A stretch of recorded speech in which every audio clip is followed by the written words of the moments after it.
사도신경으로 신앙 고백하심으로 9월 23일 수요일 새벽 예배를 시작하겠습니다. 전능하사 천지를 만드신 하나님 아버지를 내가 믿사오며 그 외아들 우리 주 예수 그리스도를 믿사오니 이는 성령으로 잉태하사 동정녀 마리에게 나시고 본디오 빌라도에게 고난을 받으사 십자가에 못 박혀 죽으시고 장사한 지 사흘 만에 죽은 자 가운데에서 다시 살아나시며 하늘에 오르사 전능하신 하나님 우편에 앉아 계시다가 저리로서 산자와 죽은 자를 심판하러 오시리라. 성령을 믿사오며 거룩한 공예와 성도가 서로 교통하는 것과 죄를 사하여 주시는 것과 몸이 다시 사는 것과 영원히 사는 것을 믿사옵나이다. 아멘. 하나님 아버지시여, 오늘 하루를 살아갈 때에 하나님 앞에서 하나님의 뜻을 기억하며 살아가게 하여 주시옵소서. 하나님의 뜻 안에 머물게 하여 주시옵고 주님의 뜻을 이탈하지 않게 하여 주시오며 하나님의 영광을 위하여 오늘 하루의 삶을 마치게 하여 주옵소서. 예수 그리스도의 이름으로 기도합니다. 아멘. 오늘 성경 말씀은 사도행전 9장 32절부터 43절까지의 말씀입니다. 오늘 성경 말씀을 제가 봉독해 드리겠습니다. 그때 베드로가 사방으로 두루 다니다가 루다에 사는 성도들에게도 내려갔더니 거기서 애니아라 하는 사람을 만나매 그는 중풍병으로 침상 위에 누운 지 8해라. 베드로가 이르되 애니아야, 예수 그리스도께서 너를 낫게 하시니 일어나 내 자리를 정돈하라 한데 곧 일어나니 루다와 사론에 사는 사람들이 다 그를 보고 주께로 돌아오니라. 요바에 다비다라 하는 여제자가 있으니 그 이름을 번역하면 도르가라. 선행과 구제하는 일이 심히 많더니 그때 병들어 죽음에 시체를 씻어 다락에 누이니라. 루다가 요바에서 가까운지라. 제자들이 베드로가 거기 있음을 듣고 두 사람을 보내어 지체 말고 와 달라고 간청하여 베드로가 일어나 그들과 함께 가서 이르매 그들이 데리고 다락방에 올라가니 모든 가부가 베드로 곁에 서서 울며 도르가가 그들과 함께 있을 때 지은 속옷과 겉옷을 다 내보이거늘 베드로가 사람을 다 내보내고 무릎을 꿇고 기도하고 돌이켜 시체를 향하여 이르되 다비다야 일어나라 하니 그가 눈을 떠 베드로를 보고 일어나 앉는지라. 베드로가 손을 내밀어 일으키고 성도들과 가부들을 불러들여 그가 살아난 것을 보이니 온 요빠 사람이 알고 많은 사람이 주를 믿더라. 베드로가 요빠에 여러 날 있어 시몬이라 하는 무두장의 집에서 머무니라. 아멘. 질병과 죽음은 우리 인생에 매우 큰 짐이 되고 또 슬픔과 아픔이 되어집니다. 이러한 이 질병과 또 사랑하는 사람의 죽음이 우리 삶에 없으면 참 좋겠습니다. 그런데 하나님을 섬기는 우리 그리스도인의 삶에도 때로는 질병이, 때로는 사랑하는 자의 죽음이 우리의 삶을 아프게 하고 또 불행을 겪게 하기도 합니다. 오늘 성경의 본문에서 애니아란 한 여인은 큰 질병으로 어려움을 겪고 있었고 또 요바에 사는 다비다라고 하는 여제자는 죽음을 겪기도 했습니다.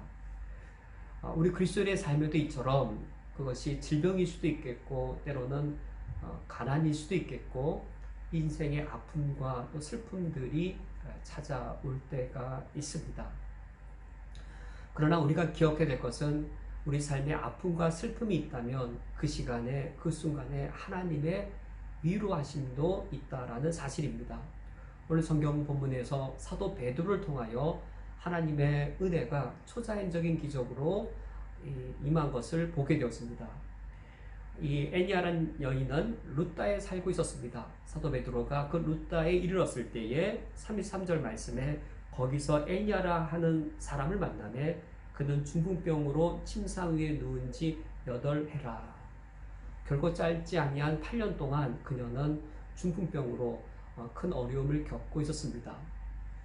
질병의 큰 무게의 아픔을 겪고 있을 때 사도 베드로가 그녀를 향해 명령합니다. 애니아야, 예수 그리스도께서 너를 낫게 하시니 일어나 내 자리를 정돈하라.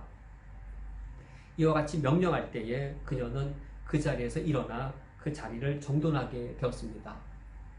이 하나님의 초자연적인 은혜가 얼마나 큰 위로가 되었겠습니까? 많은 사람들이 하나님을 예배하게 되었을 겁니다. 뿐만 아니라 35절 말씀을 보면 룻다와 사론에 사는 사람들이 다 그를 보고 주께로 돌아옵니다. 많은 사람들이 이 일로 인해서 예수 그리스도를 믿게 되었습니다. 이 룻다 인근에 욥바란 곳이 있었는데 그곳에 도르가라 불리는 다비다라고 하는 한 여제자가 있었습니다. 그녀는 이 36절 말씀에 선행과 구제하는 일이 심히 많더니라고 하여서 이 과부를 비롯한 여러 어려운 이웃들을 선행으로 돕던 여인이었습니다. 이런 다비다가 죽게 되었습니다. 37절 말씀에 그때 병들어 죽음에 시체를 씻어 달하게 누이니라. 다비다가 사랑으로 선행을 섬겼던 많은 사람들에게 그녀의 죽음은 얼마나 큰 아픔과 슬픔이 되었을까요? 그 사람들이 모여서 다비다의 시체를 씻어서 달하게 누이게 되었습니다. 그리고 가까운 곳 룻다에 베드로가 있다는 말을 듣고 베드로에게 두 사람을 보내어 지체 말고 와달라고 간청하였습니다. 그리하여 이 베드로가 욥바에 오게 되었습니다. 욥바에 온 베드로가 다락방에 올라갔을 때 그 장면이 이러합니다. 39절 말씀에 모든 과부가 베드로 곁에 서서 울며 도르가가 그들과 함께 있을 때 지은 속옷과 겉옷을 다 내보이거늘. 베드로가 그 다락방에 올라갔을 때 다비다 시신 옆에 여러 명의 과부들이 울고 있었습니다. 다비다가 생전에 사랑으로 섬겼던 과부들이었을 겁니다. 과부들이 베드로에게 다비다가 생전에 지어주었던 속옷과 겉옷을 내보였습니다. 얼마나 큰 아픔과 슬픔을 그녀들이 겪고 있었을런지요. 사도 베드로가 이 죽은 다비다를 향해 또 명령했습니다. 40절 말씀에 베드로가 사람을 다 내보내고 무릎을 꿇고 기도하고 돌이켜 시체를 향하여 이르되 다비다여 일어나라. 그 죽은 다비다를 향해 명령할 때에 다비다는 눈을 뜨고 베드로를 바라보면서 일어나 앉았습니다. 하나님의 초자연적인 은혜가 그 자리에 임했습니다. 이로 인해 얼마나 많은 사람들이 위로를 받았겠습니까? 또 얼마나 하나님을 크게 예배했을까요? 뿐만 아니라 42절 말씀에 온 욥바 사람이 알고 많은 사람이 주를 믿더라. 이 일로 인해 예수 그리스도를 많은 사람들이 믿게 되었습니다. 하나님의 초자연적인 은혜가 우리 삶 속에 임하여서 우리의 삶의 무게를 가볍게 해주거나 우리의 아픔과 상처를 이와 같이 치유해 주기도 합니다. 하나님의 초자연적인 역사가 사도시대뿐만 아니라 오늘날에도 임하고 있습니다. 그러나 신사도 운동을 하는 사람들처럼 오늘 사건을 잘못 오해해서는 안 되겠습니다. 신사도 운동을 하는 분들은 성령의 능력을 강조합니다. 우리 그리스도인들도 사도들과 같이 똑같이 능력을 행할 수 있다라고 주장하면서 사도들의 흉내를 내고 있습니다. 마치 이와 같이 흉내를 냅니다.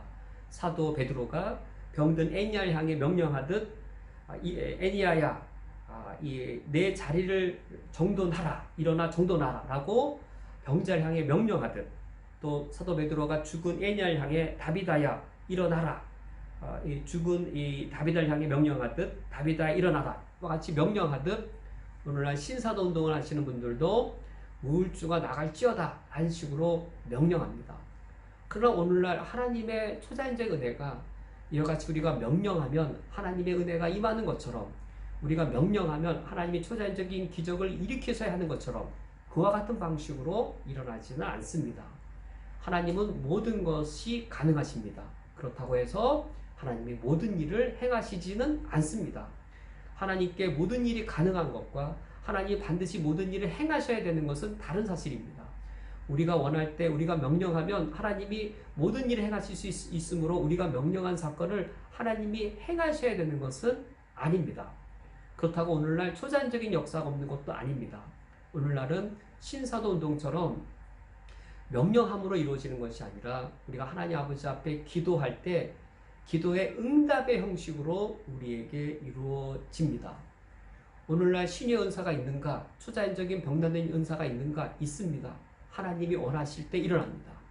초자연적인 은사를 행하는 이 병고침에 신유의 은사자가 있는가? 있습니다. 그런데 누군가가 특별히 신의 은사를 받아서 그 사람에게 가서 그 사람의 기도를 받아야만 병이 낫는 그러한 은사자가 있는 게 아닙니다. 모든 그리스도인들에게 성령의 은사가 있고 모든 그리스도인들이 진실로 예수 그리스도를 믿고 진실로 사랑 가운데 하나님의 뜻 가운데 행할 때 하나님이 원하시면 모든 그리스도인들을 통하여 신의 은사가 베풀어질 수 있습니다. 강조되어야 될 것은 성령의 능력이 아니라 성령의 은혜입니다. 성령께서 베푸시는 초자연적 능력이 강조되는 것이 아니라 초자연적으로 베풀어지는 성령님의 은혜입니다. 우리가 기도하여 하나님의 은혜가 임하는 것이지 우리가 명령하여 능력을 행하는 것이 아닙니다. 오늘 말씀을 맺도록 하겠습니다. 우리 삶에 아픔이 있고 슬픔이 있습니다. 그러나 하나님의 위로하심이 우리에게 있습니다. 때로는 자연적인 방식으로, 때로는 하나님 원하시면 초자연적인 방식으로 우리에게 은혜를 베푸실 때 그것이 질병일 수도 있겠고 경제적 어려움일 수도 있겠고 우리 이 땅을 살아가는 아픔들이 있을 때 성령의 충만하신 은혜로 우리 삶을 위로하시고 우리를 주의 크신 능력으로 지켜주십니다. 성령 하나님의 은혜를 의지하여서 오늘 하루도 담대함과 평안 가운데 살아가시기를 주님의 이름으로 축원드립니다. 함께 기도하겠습니다. 하나님 아버지시여, 몸을 가지고 저희들이 살아갈 때에 몸의 아픔과 몸의 연약함을 겪사오니 저희들을 불쌍히 여기시고 긍휼히 여겨 주시옵소서. 특별히 코로나 바이러스로 인하여 우리 지체와 우리 형제 가운데 우리 가까운 이웃 가운데 아픔을 겪고 있사오니 성령의 초자연적인 능력과 하나님의 도우심으로 깨우게 하시고 치유케 하시고 빨리 낫는 은혜의 역사가 임하게 하여 주시옵소서. 경제적 어려움으로 또 사업의 어려움으로 앞날에 막막함을 겪는 우리 지체와 가까운 이웃과 형제들이 있사오니 하나님의 은총이 임하기를 원합니다. 하나님께서 특별히 도우시는 능력들이 우리 삶 속에 임하게 하여 주시어서 우리가 이제까지 은혜로 살아온 것처럼 오늘도 주의 은혜로 살아가며 앞날 가운데 주의 은혜로 저희들을 지키어 주시옵소서. 몸을 갖고 살아가는 저희들에게 양식으로 몸의 강건함으로 우리를 도와주심으로 우리가 오늘 이 땅을 살아갈 때 우리 삶에 임하는 주의 은혜로 인하여 하나님이 예배받게 하여 주시며 주 예수 그리스도를 믿는 은혜 역사들이 더욱더 풍성히 나타나게 하여 주옵소서. 예수 그리스도의 이름으로 기도합니다. 아멘. 주기도로 오늘 예배를 폐하겠습니다. 하늘에 계신 우리 아버지여, 이름이 거룩히 여김을 받으시오며 나라가 임하시오며 뜻이 하늘에서 이루어진 것 같이 땅에서도 이루어지이다. 오늘 우리에게 일용할 양식을 주시옵고 우리가 우리에게 죄 지은 자를 사하여 준 것 같이 우리 죄를 사하여 주시옵고 우리를 시험에 들게 하지 마시옵고 다만 악에서 구하시옵소서. 나라와 권세와 영광이 아버지께 영원히 있사옵나이다. 아멘.